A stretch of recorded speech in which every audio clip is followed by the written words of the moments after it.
வீர தமிழ் உறவுகளுக்கும் கழக உடன்பிறப்புகளுக்கும் என் அன்பு வணக்கங்கள்.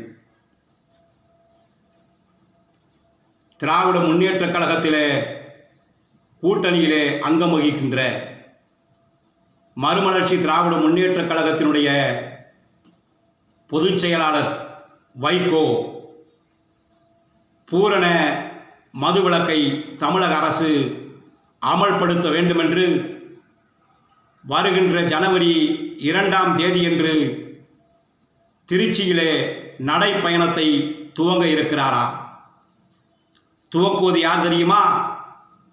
மாண்புமிகு தமிழ்நாடு முதலமைச்சர் முத்துவேல் கருணாநிதி ஸ்டாலின் அவர்கள். எப்படி இருக்கிறது வைகோ அவர்களே?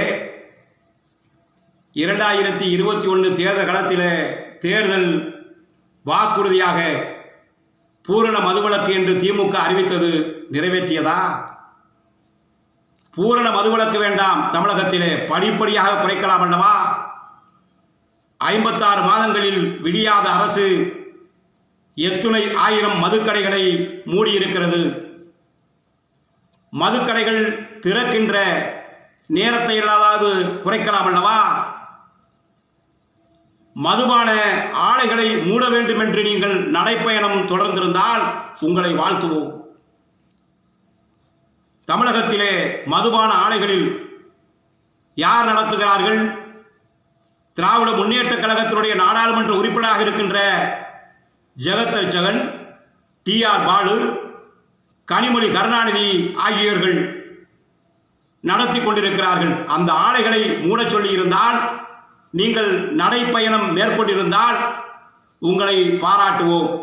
அதை விடுத்து மக்களை திசை திருப்புகின்ற விதமாக, உங்களுடைய இருப்பை தக்க வைத்துக் கொள்கின்ற விதமாக, நாங்களும் அரசியலிலே இருக்கிறோம் என்பதை காட்டிக்கொள்கின்ற விதமாக தேர்தல் களத்திலே பேரம் பேசுவதற்கு இந்த நடைப்பயணம் உதவுமோ என்று நினைக்கிறீர்களா?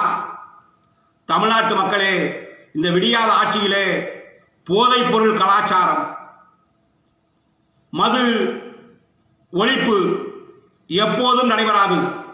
தமிழ்நாட்டு மக்கள் சாபக்கேடு இந்த ஆட்சி. இந்த விடியாத ஆட்சியை வீட்டுக்கு அனுப்பும் வரை நமக்கு தூக்கம் ஏது? மக்களே, விழிப்போடு இருங்கள், நல்ல முடிவை எடுங்கள். அனைவருக்கும் நன்றி.